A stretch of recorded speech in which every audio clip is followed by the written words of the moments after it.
মুহাম্মদকে তার সাথীরা যেমন ভালোবাসে এমন কেউ আর ভালোবাসে না। আরো শোনো, দুনিয়ার কোন রাজার দরবারে গিয়ে আমি দেখি নাই রাজা থুতু ফেলছে, প্রজা হাত দিয়ে উঠাইছে, কিন্তু মুহাম্মদের দরবারে গিয়ে আমি দেখছি ওয়াল্লাহি মা তানাখমা নাখামাতান ইল্লা ওয়াকাত ফি কাফি রাজুলিন মিনহুম। যখনই আমি দেখলাম মুহাম্মদ থুতু ফেলার জন্য জমিনে মুখ মুবারক নিয়ে গেছে, সাথে সাথে দেখলাম মুহাম্মদের সাথীরা কার আগে কে মুহাম্মদের থুতুকে হাতে নিয়ে যাবে। সুবহানাল্লাহ। শুধু এতটুকুই দেখলাম তাই না, প্রশ্ন এটাও হইতে পারে থুতু হাতে নিয়ে কি করছে। উরওয়া আস-সাকাফি বলেন, আমি দেখলাম থুতু মুবারক হাতে নিয়ে এইভাবে তার মুখে এবং তার শরীরে সে বরকতের জন্য মেখে ফেলছে। আল্লাহু আকবার। এ হলো মুহাম্মদের সাথীরা মুহাম্মদকে ভালোবাসছেন। وَإِذَا تَوَضَّأَ كَادُوا يَقْتَتِلُونَ عَلَى وُضُوئِهِ। উরওয়া আস-সাকাফি তখনও ইসলাম গ্রহণ করেন নাই, সত্য বক্তব্য দিচ্ছেন। মুহাম্মদ যখন ওযুর ইচ্ছা করল, তিনি যখন ওযু করতে শুরু করলেন, তার ওযুর পানি জমিনে পড়ার আগে তার সাথীদের মধ্যে প্রতিযোগিতা শুরু হয়ে গেছে, কে কার আগে মুহাম্মদের ওযুর পানি নিজের হাতে নিয়ে নিবে। সুবহানাল্লাহ। ওযু করলে পানি নিচে পড়বে, সাহাবায়ে কেরাম পানিটাও নিচে পড়ার জন্য দেই নাই। আল্লাহু আকবার বলেন। এই হলো আশিকে রাসূল। সরকার দু আলম নবী আদেশ করছেন, ওয়াইযা আমারহুম ইবতাদারু আমরা। সরকার কখন কোন আদেশ, সাহাবায়ে কেরাম কার আগে কে গিয়ে নবীর আদেশকে বাস্তবায়ন করবেন। সুবহানাল্লাহ। সরকার দু আলম নবীর সাহাবীদের আরেক গুণ বলতেছেন, ওয়াইযা তাকাল্লামা খাফাদু আসওয়াতাহুম। দুনিয়ার রাজা বাদশারা কথা বলতে গেলে এর আগে মাইক নিয়ে বারবার বলতে হয়, চুপ থাকেন চুপ থাকেন, নেতা কথা বলবে। কিন্তু মুহাম্মদের দরবারে গিয়ে দেখলাম ভিন্ন দৃষ্টান্ত। যখনই তিনি কোনো কথা, কোনো শব্দমালা উচ্চারণ করেন, সাথে সাথে পুরা মজলিস একবারে নিশ্চুপ হয়ে যায়। সুবহানাল্লাহ। শুধু দৃষ্টান্ত এটা না, আরেকটা দেখছি, মুহাম্মদের কোন সাথী তার দিকে চোখ তুলে পর্যন্ত তাকাই না তার সম্মানের জন্য। এত তাদের মহব্বত ছিল তাদের নেতার প্রতি। বুখারী শরীফের এই হাদিস এটাও প্রমাণ করে দুনিয়াতে নবীর যত আশিক বের হবে, সাহাবায়ে কেরাম থেকে বড় আশিক কেউ হইতে পারে না। কথা বলেন ঠিক কি না? সাহাবায়ে কেরামের চাইতে বড় আশিক কেউ হইতে পারবে নাকি? না। সাহাবায়ে কেরাম তো বড় আশিক ছিলেন। নবীজির থুতু মুবারক গিলে ফেলছেন, ওযুর অবশিষ্ট পানি গিলে ফেলছেন, থুতু মুবারককে শরীরে মর্দন করছেন। তাহলে নবীকে তারা এত ভালোবাসতেন। যদি নবী দুইটা ঈদের পরে আরেকটা ঈদ বলতেন, তাহলে কি সাহাবায়ে কেরাম পালন করতেন কি করতেন না? বলেন, করতেন। কিন্তু দুনিয়ার কোন মৌলবী বর্তমানে যারা আমরা আছি, কোন ইসলামিক স্কলার দেখাইতে পারবে না যে নবীর জন্ম দিবসে সাহাবায়ে কেরাম আরেকটা ঈদ পালন করছেন, আনন্দ মিছিল করছেন।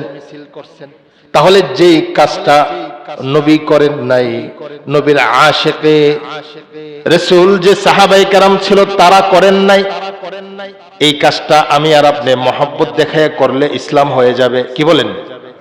জোরে কথা বলেন, ইসলাম হয়ে যাবে? এত সহজ ইসলামের বিষয়। ওনারা তো এত ভালোবাসতেন আল্লাহ রাসূলকে। আল্লাহ রাসূল সাল্লাল্লাহু আলাইহি ওয়াসাল্লামকে একজন কটূক্তি করছে। এক সাহাবী তার বাড়িতে গেছে, গিয়ে তোমাকে খুব ভালোবাসি বইলা বাড়ির থেকে বের করে এনে জায়গা কল্লা ফালাই দিছে। আমাদের কোন মুমিন আছে এই দেশে আল্লাহ রাসূলকে নিয়ে কটূক্তি করলে রাস্তায় তো নামতে পারি না? আল্লাহ রাসূলের সুন্নাত নিয়ে কটূক্তি করলে, আল্লাহ রাসূলের শরীয়ত নিয়ে কটূক্তি করলে মাঠে যাইব দূরের কথা, ইমাম সাহেব গরম কথা কইলেই তো কষ্ট লাগে। ইমাম সাহেব কি বলতেছে এগুলো? আমরা তো এতটুকু আশিকে রাসূল, অথচ উলামায়ে কেরামের ফতোয়া, কেউ যদি আল্লাহর রাসূলের প্রেমিক হয়ে আল্লাহর রাসূলের কোন কটূক্তিকারীকে সে যদি নিজের হাতে আইন তুলেও নেয়, আল্লাহ তাকে বিচার করবেন, আল্লাহ তাকে মাফ করে দিবে। সুবহানাল্লাহ। দুনিয়ার বিচারিক আইনে তার বিচার হতে পারে, কিন্তু আল্লাহ তাকে বিচার করবেন না। আল্লাহ তাআলাকে কেউ গালি দিলে আল্লাহ তাআলা সহ্য করছেন, কিন্তু তার হাবিবকে কেউ যদি গালি দিছে আল্লাহ বলছেন সে জারত সন্তান। নাউজুবিল্লাহ বলেন, নাউজুবিল্লাহ। কোরআন কারীমে আল্লাহ তাআলা যারা তার রাসূলকে কটূক্তি করছে তাদের ব্যাপারে একাধিক আয়াত নাযিল করছেন। আশিকে রাসূল কতটুকু? নবীর জন্মদিন আসছে, যেই কাজ নবীও করে নাই, সাহাবায়ে কেরামও করে নাই। আমি আমার পিশাবরে একটা কিসের মধ্যে তুলছি, এটা গাড়িতে তুলছি, তুলে চতুর্দিকে সাজাইছি। আমি আপনাদেরকে আরেকটা এখানে মাসআলা বলি, এই যে কাজগুলো আমার যে ভাইয়েরা করে, চতুর্দিকে দেখবেন পোস্টার ভরে গেছে বিভিন্ন রকমের নামে, ঈদে মিলাদুন নবী, বড় ঈদ, ছোট ঈদ। এই ঈদ হাদিসের কোন কিতাবে কোন ভাই এটা দেখাইতে পারবে না যে এই দিনে ব্যাপারে আল্লাহ রাসূল ঈদ ব্যবহার করছেন, সাহাবায়ে কেরাম ঈদ ব্যবহার করছেন, কেউ দেখাইতে পারবে না। তাহলে এই যে কাজটা এটা আমি বানিয়ে করতেছি, আমার অনুসারীদেরকে নিয়ে আমি একটা মজমা করার চেষ্টা করতেছি। আমার নাম কইলে তো আসবে না, এই জন্য আল্লাহ রাসূলের নাম বলতেছি, বইলা মানুষকে নিয়ে আসতেছি। এখন আনার পরে এই যে কাজটা করতেছি, এটার দলিল ইসলামে না থাকার কারণে, নবীর সুন্নাতে না থাকার কারণে এটা ইসলাম আর থাকতেছে না, এটা হয়ে যেতেছে বিদআত। বলেন এটা কি? বিদআত। বিদআত কাকে বলে? সহজে আপনারা বুঝবেন। ইসলামের নামে কোন বিষয়কে নব আবিষ্কার করা। বলেন কার নামে? ইসলামের নামে কোন বিষয়কে নব আবিষ্কার করা, এটাকে কি বলে? বলেন বিদআত। বলেন এটাকে কি বলে? বিদআত। শুধু নব আবিষ্কার, এটাকেও শাব্দিকভাবে বিদআত বলে। তাহলে এখানে আমাদের মসজিদে নববী প্রশ্নবিদ্ধ হয়ে যাবে। নবীর জমানাতে খেজুর গাছের মসজিদ ছিল, এখন মসজিদ সাহাবায়ে কেরামের আমলে মসজিদকে তারা সুন্দর করছে, এটার প্রমাণ আমরা পেয়ে গেছি। আল্লাহ রাসূল বলছে আমার সাহাবীদের সুন্নতকে তোমরা ধরো। সুবহানাল্লাহ বলেন, সুবহানাল্লাহ। তো এমনি ভাবে শুধু নব আবিষ্কারকেও বিদআত বলা হয়, শাব্দিক, কিন্তু এটা নিন্দনীয় না। আগের জমানাতে মাটির ঘর ছিল, এখন বিল্ডিং ঘর হয়েছে। কেউ বিল্ডিং ঘর কইরা এটা মনে করে না যে এটা ইসলামের নির্দেশ যে বিল্ডিং ঘর করলে সওয়াব হবে। আমরা কি কেউ এটা মনে করি নাকি? কি বলেন? না, এটা থাকার ব্যবস্থাপনার সুবিধার্থে। কিন্তু যদি কোনো বিষয়কে আমি এটা মনে করি যে না এটা ইসলামের একটা অংশ, এটা করলে সওয়াব হবে, অথচ এই বিষয়টা ইসলামে নেই, তাহলে এটাকে বলা হবে বিদআত। বলেন এটাকে কি বলা হবে? বিদআত। এখন নবীজি সাল্লাল্লাহু আলাইহি ওয়াসাল্লামের জন্ম দিবসে আমাদের দেশের যে সমস্ত ভাইয়েরা র্যালি করেন, পিশাবদেরকে গাড়িতে উঠাইয়া পিছনে সামনে স্লোগান দেন, এখন এটাকে যদি ওনারা ইসলামের অংশ মনে করে, অবশ্যই মনে করে, এই জন্য ঈদ লেখছে, পোস্টার ছাপাইছে, মানুষকে যাওয়ার জন্য বলতেছে। এখন এই যে কাজটা, এটাকে যদি ওনারা ইসলাম মনে করে যেটা ইসলামের অংশ, এটা শরীয়তের একটা অংশ, এটা করলে সওয়াব হবে, এই র্যালি করলে, এই মিছিল করলে, তাহলে এটা হবে বিদআত। বলেন এটা কি হবে? বিদআত। কেন বিদআত হবে আমি আপনাদেরকে আগেই বলছি, এটার প্রমাণ না কোরআনে আছে না হাদিস শরীফে আছে। নবীজি, আমি গত সপ্তাহে কথাটাও বলছি এখানে বোঝানোর জন্য, নবীজি নবুয়ত প্রাপ্ত হয়েছেন 40 বছর বয়সে, দুনিয়া থেকে ইন্তেকাল করছেন 63 বছর বয়সে। তাহলে 23 আর 1 24 বছর উনি নবুয়তের পর দুনিয়াতে বেঁচে ছিলেন। তো নবীজি যখন বেঁচে ছিলেন 24 বছর কি 12 রবিউল আউয়াল আসে নাই? জোরে বলেন না, আসে নাই? আসছে।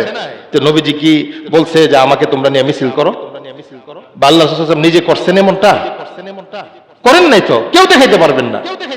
তাহলে এই কাজটা নবী করেন নাই, সুস্পষ্ট প্রমাণিত।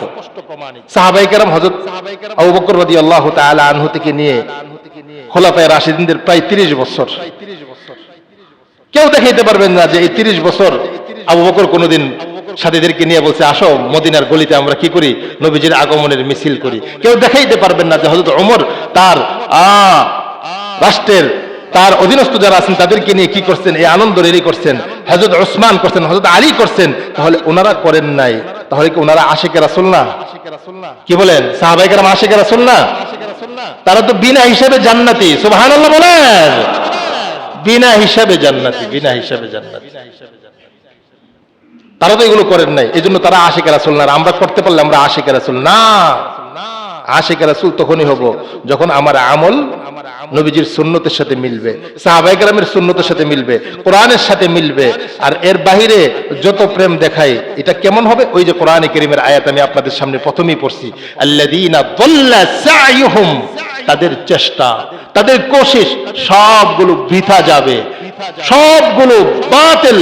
ওহুম ইয়াহসাবুনা আন্নাহুম ইহসিনুন, তারা ধারণা করতেছে তারা ভালো কাজ করতেছে, অথচ আল্লাহ বলেন তাদের এই চেষ্টার, এই কৃতকর্মের আমি সামান্যতম আমার কাছে কোনো মূল্য নেই, আমি তো বদলা দেবই না।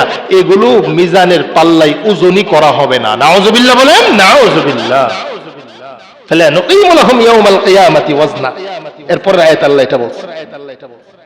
এজন্য তাহলে কি নবীজির জন্ম দিবস, এই জন্ম দিবস নিয়ে আলোচনা করলে, নবীজির জন্মের ব্যাপার নিয়ে আলোচনা করলে আল্লাহ সওয়াব দান করবেন। সুবহানাল্লাহ।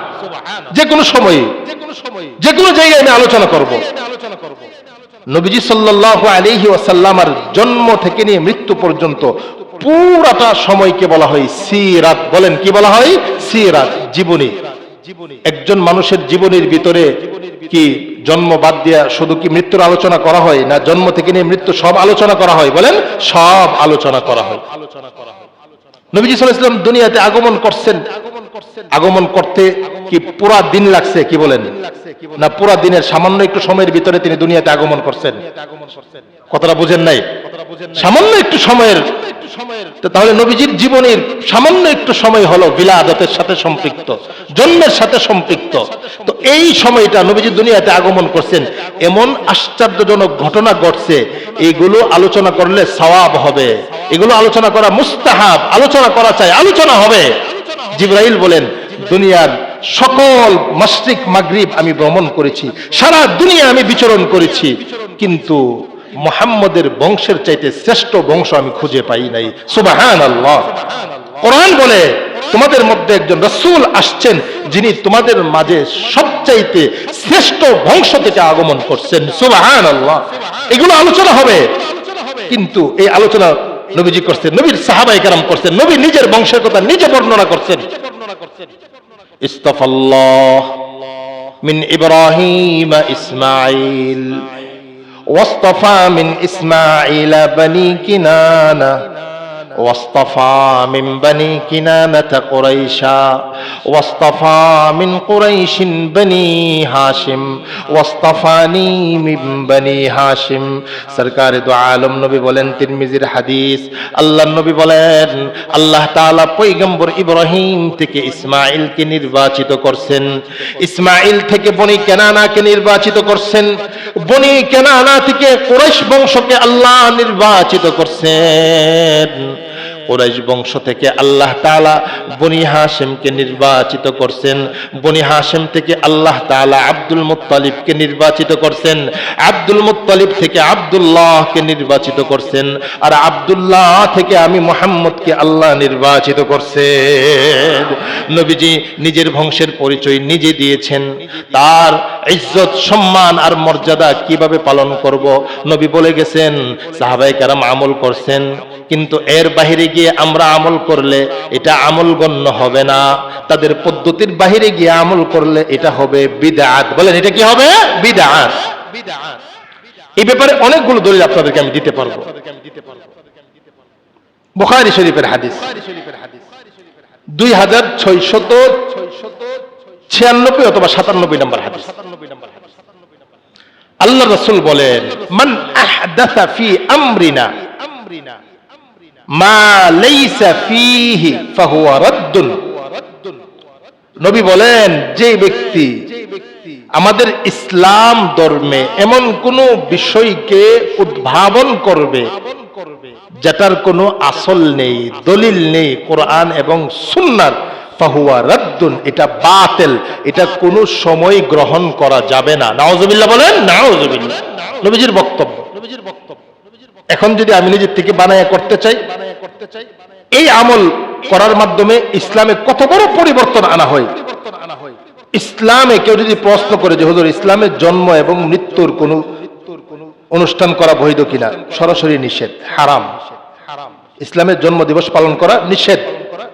হয়তো আমরা নাতি নাতকারের মহব্বতে কইরা ফেলি, পারি না তাদের সাথে, পারি না, চাপে পয়রা নাতিরে খুশি রাখতে হবে না, নাতিরে খুশি রাখতে গিয়ে ইসলাম মানতে হবে, আর নাতিরে খুশি রাখতে গিয়ে ইসলাম ছাইরা দিলেন, আবার বলবেন যে আমি নবীর অনেক আশেক, হবে না। এই জন্য ইসলামের জন্ম এবং মৃত্যু দিবস মানানো, অনুষ্ঠান করা, এগুলো সম্পূর্ণ নিষেধ। কোন দলিল নেই, নবীজি তো কোনোদিন করেন নাই, সাহাবায়ে কেরাম করেন নাই। আচ্ছা, এই তো হলো নবীজি যেই কাজ করেন নাই, সাহাবায়ে কেরাম যেই কাজ করে নাই, এই কাজ যেই করবে এটা হবে বিদআত। বলেন এটা কি? বিদআত।